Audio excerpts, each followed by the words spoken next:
Hello my friends, recently I promised you the big video about the next step of the Russian Federation in their attempt to invade Ukraine. Well, here we go. Many of the Ukrainian officials and our Western allies now start to speak about the imminent Russian big attack on Ukraine this month or maybe in March. Those officials are almost sure about it, and the scenario could be the same as in February 2022, then Russia started their attack on the Kiev city. They took some territories, however struggled with the Ukrainian defense, and finally Ukraine was able to counterattack, and Ukraine liberated more than 50% of the territory that Russia took at the beginning of this war. However, Russia still presents a great threat for Ukrainian army. You can see the front line is very long all across from the south to the eastern part of Ukraine. And the Russian side is constantly gathering the new resources for the possible next big attack, and lately they did the military drills with Belarus. The military drills had ended over there, but Russia left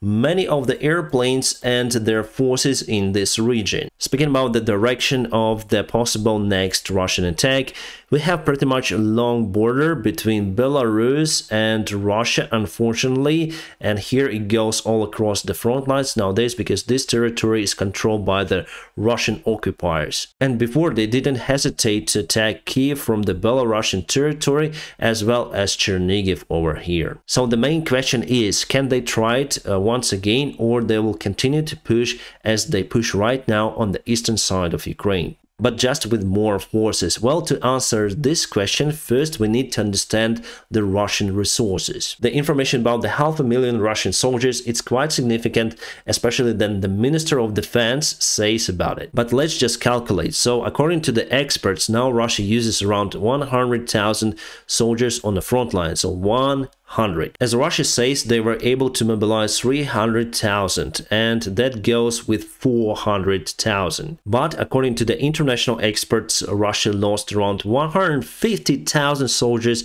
during this war, and we came back with 250,000. And no new mobilization was announced. It means that Russia has that amount. So why Russia doesn't use this number? Because still 150,000 mobilized soldiers are on their training, they are on reserves. Some of them had passed their training and just stay in their barracks. And Russia uses them to compensate the losses that they have on the front lines. So without the new mobilization announcement, Russia simply cannot attack anywhere. They will continue to push little by little near to Bakhmut without any visible success for many weeks. Here we do not speak about the new massive attack, and I thought that it will be like that. But I was wrong because I forgot about the hidden Russian resource. You see, Russia has two official armies that are interconnected.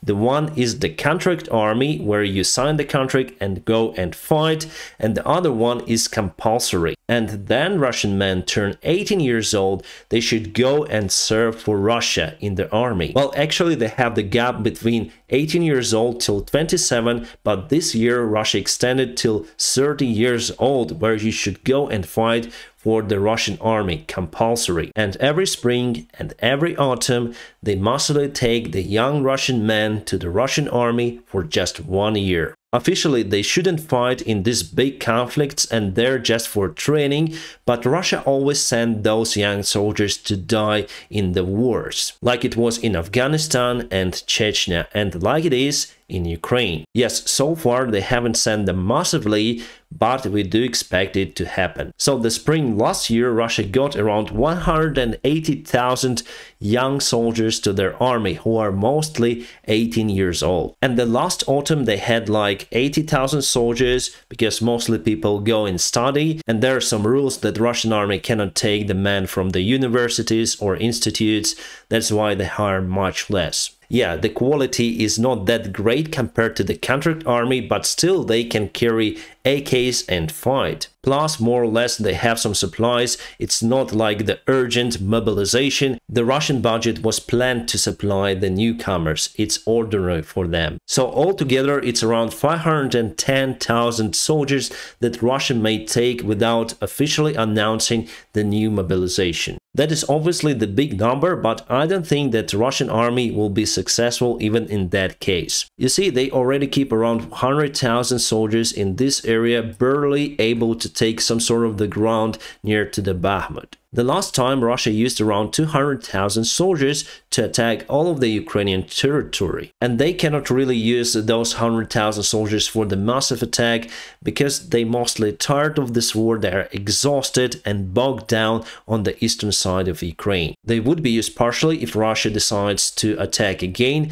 but not very effectively. To get the Kiev under their control, they should have around 500,000 soldiers, at least trained, equipped with modern weaponry. This is according to the military analytics, and this was said not right now, but 1 year ago before the massive Russian invasion. You see, 1 year ago Ukraine wasn't really prepared for the massive Russian invasion. President Zelensky and the Ukrainian government thought that it's just some sort of the political play and it's impossible in 21st century. The same was with the major part of Ukrainian society, but Putin finally decided to invade Ukraine. And what happened?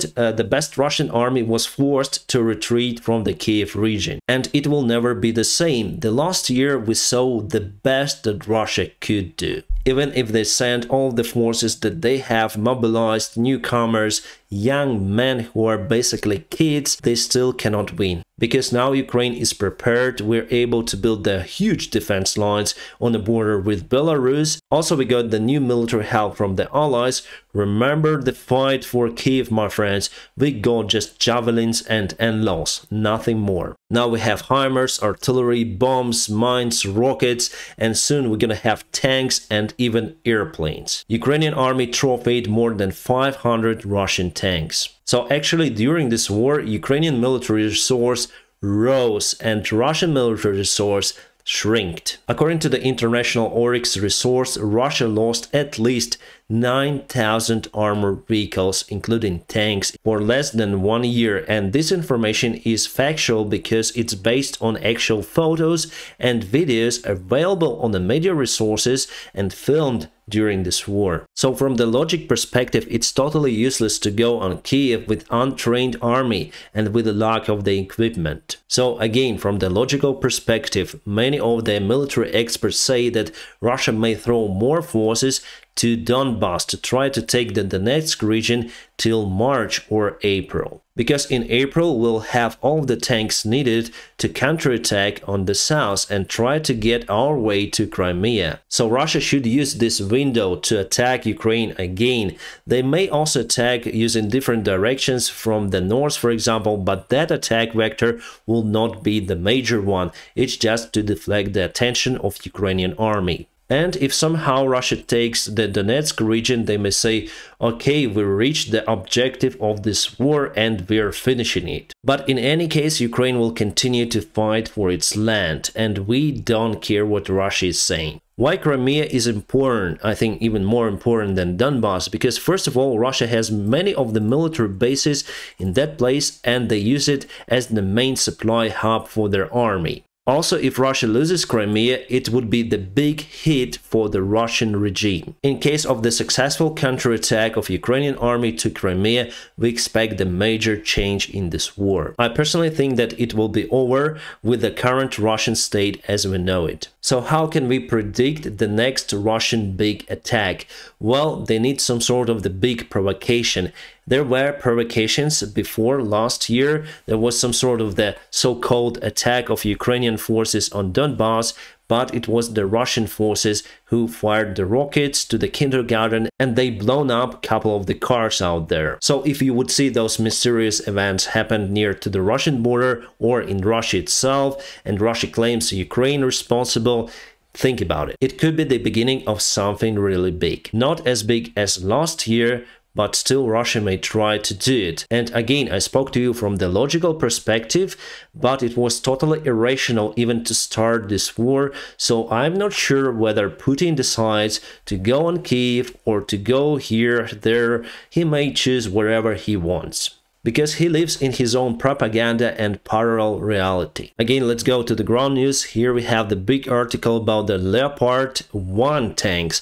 Yes, it's kind of old compared to the Leopard 2, but still very effective against the old Soviet tanks. So Germany will send 88 of those tanks to Ukraine. That's the huge number. And they will go to Ukraine from the German stocks. It means that they were on a long-term storage and they need to be handled first, and some maintenance actions should be done on those tanks before they go to Ukrainian army, and they will arrive simultaneously with the Leopard 2 tanks. So we have the great bias distribution equally between left, right and central mostly, and this news is based on the factual information. Basically, Ukraine will create the new tank army that it will use obviously for the counterattack, because tanks are the weapons for offensive, not for defense, mostly. Right, the news that actually blown my mind, China balloon is over United States territory.